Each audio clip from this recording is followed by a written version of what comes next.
NIMC, NIMS or NIMC as we call it, is huge. Like you're holding the data of millions of Nigeria. So it is a commission that has been around for a while, and we willingly by ourselves give our data to them because, well, if we do not give our data to NIMC, we are not going to be able to get a national identification number. You get, so it is very huge. So looking at the magnitude of data that NIMC handles, what are like the best practices that are expected from a commission like this, from a body like this, when it comes to securing and protecting Nigerians' data? Okay, thank you very much. It's quite interesting and at the same time unfortunate because I will start by saying that NIMS is a member of the Governing Council of Nigerian Data Protection Commission. It's a member of the Governing Council.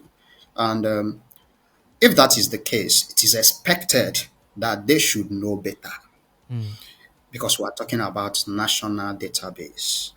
So, as far as Nigeria is concerned, NIN is even far more prioritized than international passports because that is what identifies you as a Nigerian, as a citizen of this country. So they are expected to implement the highest technical measures to ensure that those information are well protected. Because once someone can have access to it, the person knows you better than you even know yourself. Somebody can track you, track your movement, what you are doing, where you are from.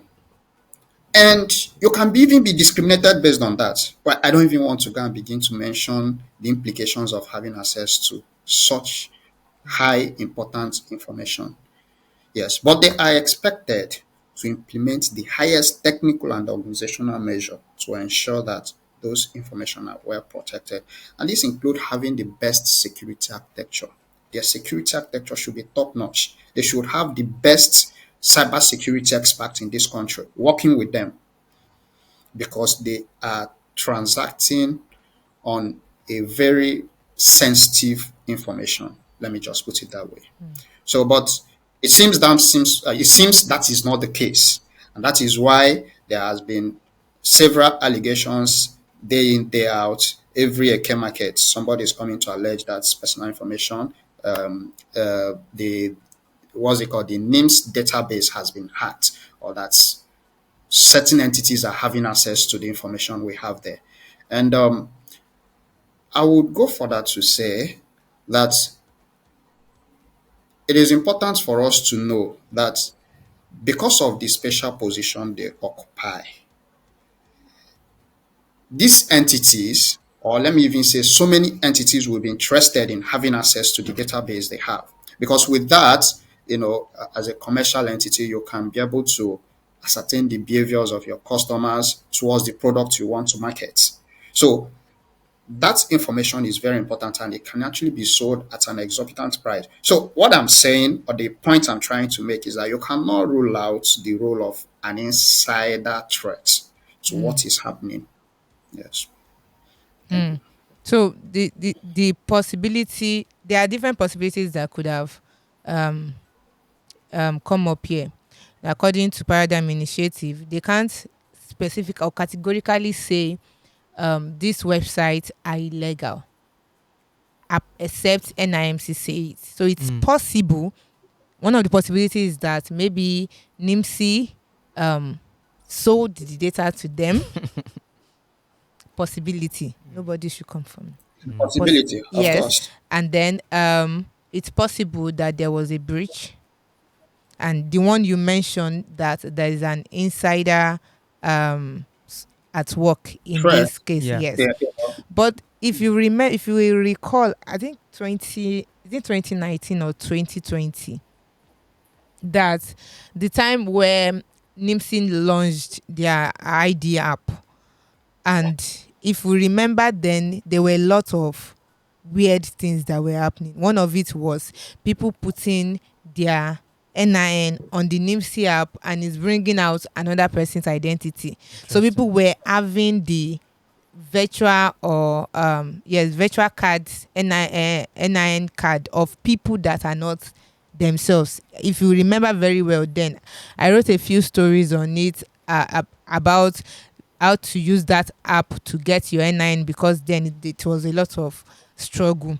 And then they said, oh, the app was buggy to start with, and they said, okay, they are revamping it. Then they revised it, and so this is not new with NIMC, given how much responsibility is placed on them, right? I feel that maybe it has been going on for so long and not many questions are asked.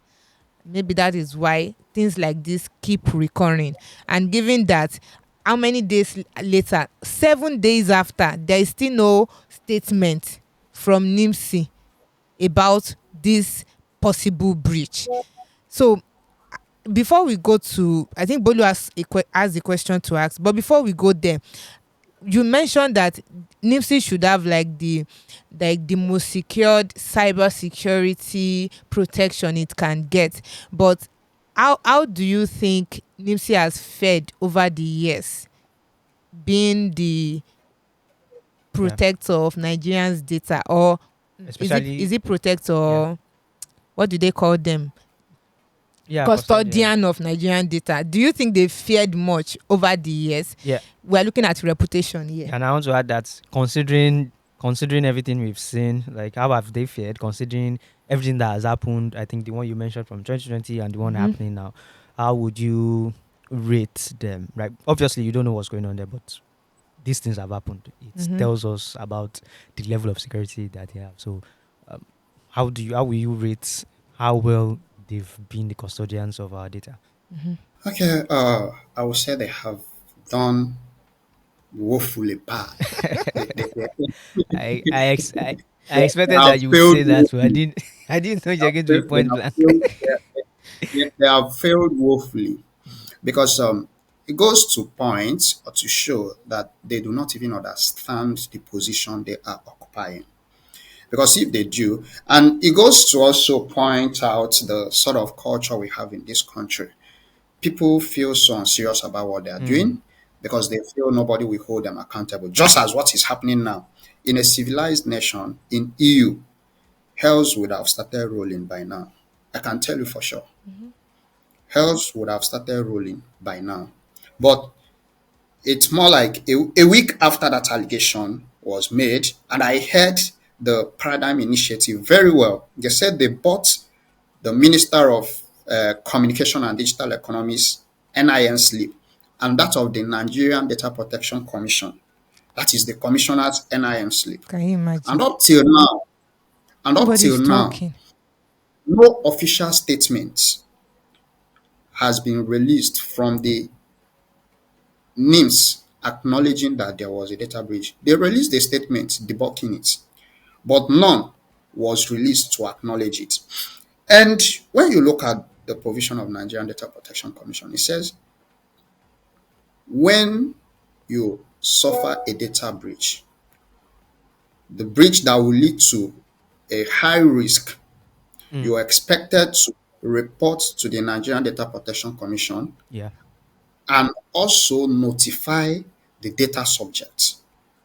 So in this case, we are the data subjects. Citizens of this country are Mm, data subjects Mm-hmm. because those things are our personal information. But no one has cared to notify us 7 days or more after it has happened, and nothing has been done. Even the Nigerian Data Protection Commission hasn't even issued a statement. Yes, the Minister of Communication and Digital Economy tweeted on his Twitter account that he has reached out to his colleague, the Minister of Interior, and they are working on how to resolve this. That is also an indictment that there was a breach. Mm-hmm. exactly. So My own perspective, an indictment. yeah, And then, okay, I'm listening. I love that you mentioned the national data protection regulation. I don't know if the NIMC has any liability in this case. Can Nigerians sue the commission for this oversight Yeah, because there's something they were supposed to do that they didn't to do. protect our data? Yeah, they're supposed to even inform us if it's like you said, if it happens, like they're supposed to inform us and they're supposed to data report to the data protection agency. Mm-hmm. Yeah, commission, Exactly. and they didn't So, do that. for So anyone, Okay. Yeah. Exactly. I expect the Paradigm Initiative, because it seems they are the only one that have that evidence right now, Mm. since they bought the slip from a third party, to commence an action, and I'm sure they are going to do that, to commence an action against the NIMS and also the Nigerian Data Protection Commission. So if at the end of the day, the Nigerian Data Protection Commission does not fine NIMS or even release a statement saying, oh, we've conducted an investigation and this is the result of the investigation, and therefore we are proceeding against this, of course, people can commence an action against them for failing in their duty. So, but I of course, I'm not even expecting anything from the Nigerian Data Protection Commission. Just as I mentioned, NIMS is a member of the government council, Mm. so you cannot be a judge in your own case. So True. is now we let me just put it that way. Yeah. So that That's is the sad. problem. That's sad. The Yes. custodian is Oh, but not custodian. Yeah, but then I just want to point something else. And that funny thing is, so I want to play devil's advocate a bit. You know, we've pounced on NIMC very well this morning, but I also want to, because you mentioned something about, we as Nigerians, things that we do, but I think also as people, right? I think there's also a possibility, right? Because there was a time I was using, a while ago, a long time ago, I was using this particular website, and I wanted to know my NIN. But I didn't know it. Right? I'd registered, I had the number, but I could not remember it. So I went to this site. I entered. What did I? What did Date I? of birth. Oh no, no! I think I wanted to confirm the details of my um, NIN. I didn't remember the details that I submitted to NIN to get that number. Okay. Right. So what I just did was I went to that website. Um, I gave them that number. And after giving them that number, they gave me all my details, right? So I could see, okay. So that means if I'm able to like, get someone's NIN number, and I don't know who the owner is, I could just put that number on that website, and they will tell me Okay. everything about. But for me, it didn't seem weird Mm. at that time, right? I think maybe I just finished school then. Well, still, The I days mean, yeah, of something like that. It didn't ignorance seem, because I you've just googled overlooked it. I just went to how do I, and it was one of the first suggestions that came up. on Google. Yes, and I tried it, not knowing that. So So are you could trying it? to say could this have been like from citizens and Yes, not is it from the exactly? Is database? it possible that there are And things we do as citizens that could, that could have caused this? Right? It's a far cry. Very unlikely. But is there any way we can also hold us as citizens accountable? as far as this particular scenario is concerned, Okay. the fault is not from the citizens. They All said right. your NIN slip. NIMC, You you don't people are even have full, access to full. that NIN slip. Hmm. You are not the creator, you are not the maker of that NIN slip. True. So there is no way it would have been your fault. Hmm. So somebody is there doing it. You only have access to get it when you've met probably the requirement, or after submitting and it comes out at the appropriate date, you go and obtain your NIN Yeah. or the payment or the NIM slip. Hmm. So there is no way it would have been the fault of the citizen. Yes, I can agree. Maybe if the scenario or the circumstances were different, I would say, okay, probably somebody has gone to your social media account Hmm. to create your date of this birth, skill. your phone number, Yeah. and the rest of them. But NIN slip, nobody is going to get it anywhere apart from the names. You're not going to get it anywhere apart from the names.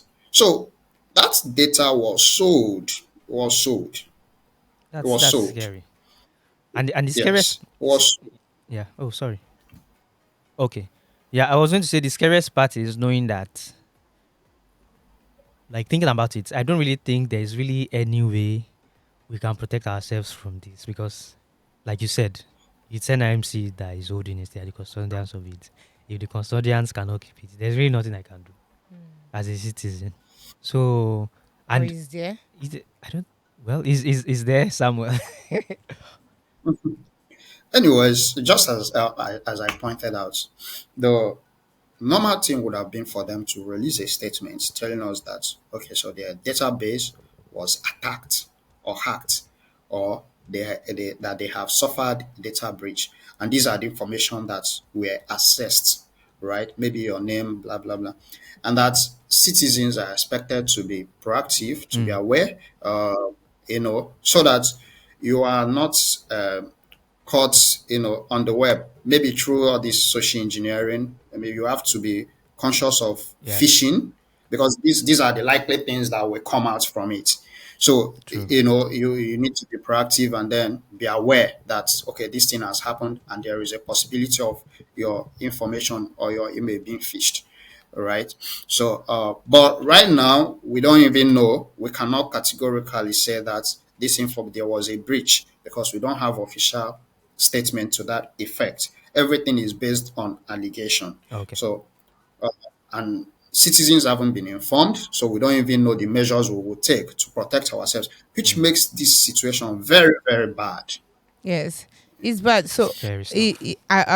you've touched on something I wanted to like ask lastly on this conversation, and that is the fact that there is only so much we care about our data in this part of the world. Like when we hear data breach, you just be like, It's not as so if my money has been like stolen, but we don't you know. get we don't know the extent to Yeah. which breaches like this, possible breaches like this, what effect or impact it can have on us. Mm. So you've mentioned social engineering, which might still sound like big English for some people. So I need you to paint vivid pictures in the minds of anybody listening to this, the possible implication of a data breach, of a possible data breach of this scale on citizens. Maybe we will take it serious then. So one example, somebody can just clone your email, right, and use it to request for money from close friends, right? What if my Do you friends are get? broke? Oh, So So that's the question.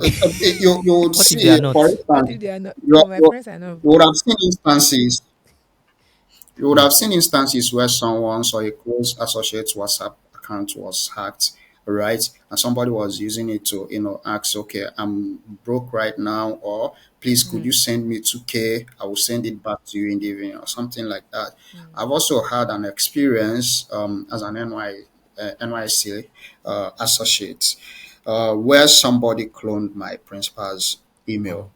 mm, and sent me an email asking me to send 50K, that he's in Mm. a urgent meeting. I should send 50K to a particular client, that he's in an urgent meeting. And once he comes, he can't talk. And once he comes out, right, he's going to refund me. So anyway, at first I was surprised as to why my principal would have to ask me to send 50K, considering the fact that I'm still a trainee associate. I mean, there were senior associates in that firm, right? So, but there was something that happened. That first of all, the email came in asking me, "Sam, are you busy right now?" mm, So, and then I was preparing a minute. So there were coincidence. After that email came in, I got a call from my principal asking me if I was busy and that he mm. wants to send the work to me.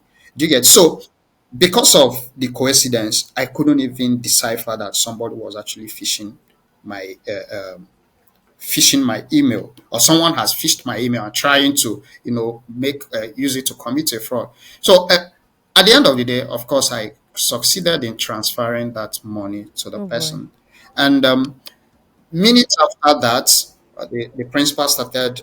Somebody tweeted on our group WhatsApp page that he got this message. Other people started complaining that they also got this message, Wow. and people were just made to be aware that it's not the principal. So these are things that somebody can do with the information when someone gets hold of your information. Another Mm, thing is identity theft, right? Which is also part of what I said. Yeah. But on a higher scale, right? Somebody can become you, or use you to commit what's it called, fraud. Do you get? Could be even be a terrorist activity. Do you Hey. get? And there is no way you can substantiate, you can even prove it. Somebody can use your identity to borrow money from bank, because they have your BVN, they have your phone number, they have everything about you. So how are you going to prove that you are not the one? It's already happening itself. Somebody will use your phone number and go and borrow money from all these money lenders, and they will keep calling you, threatening you everywhere. It's happening. Yeah. So, and this can only be possible because someone already has access to your information when you are not even aware. Did you get? I'm aware that when you lose your important IDs like this national, you're expected to report to the police. And if I'm correct, the reason why you have to notify the police is so that they will be aware, because there may be possibility of somebody using that information to commit fraud on your behalf. So, but right now, these information are outside, that are there with third parties that we don't even know. They listed some websites. These are just the ones they accepted. We don't know other ones they haven't accepted, are actually in custody or have unauthorized access to this information. And somebody can use it and do a whole lot of things out there. So these are some of the dangers of having this Thank you information very outside. much, Sam, for taking time to explain that. And we also do understand how many or how long our NIN has gone. Mm. Different. We've used it to open bank statements. We've used it to as security for wallets, different things, and that's getting into the wrong hands can be disastrous. Yeah. We are hoping that, well, 7 days. Should I still hope? We are still hoping that NIMSI will will say something about this, at Yeah. least for the sake of Nigerians that are bothered about their data or their national identity. And Intel Point came up, like, did their research and came up with a data insight showing that data breaches like this is not strange to African government. In fact, on the list, Nigeria is just fourth on the list of African countries with the highest personal data breaches on the continent. South Sudan has like 89.4 million personal data breaches between 2004 and the first quarter of 2024. Nigeria, that is on the fourth position, has 19.3 million personal data breaches within that particular period. Down on the list, like 10th on the position, is Democratic Republic of Congo with 3.5 million million personal data breaches. And this goes to show that African government have to really take like responsibility Yeah. for this. The data I mentioned is from Intel Point, and you can find that data and even more on intelpoint.co if you want to find out more about anything insights informed by data. You can find it on intelpoint.co. But that goes to speak to what is expected of African government, not just Nigeria. This news we might all forget about it in a few days, but what happens to what is already out there?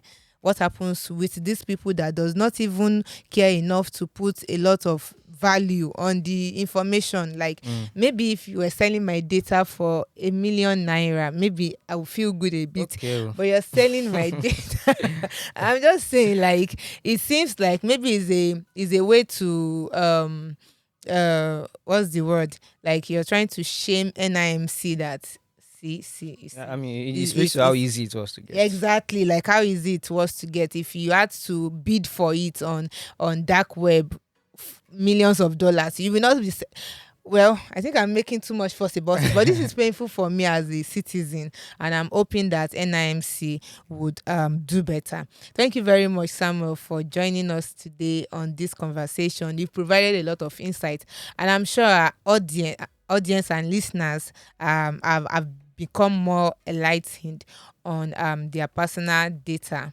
even though they can't protect themselves. To listen to the full episode of this podcast, visit podcast.techpoint.africa or search for Techpoint Africa Podcast on your favorite podcast platforms.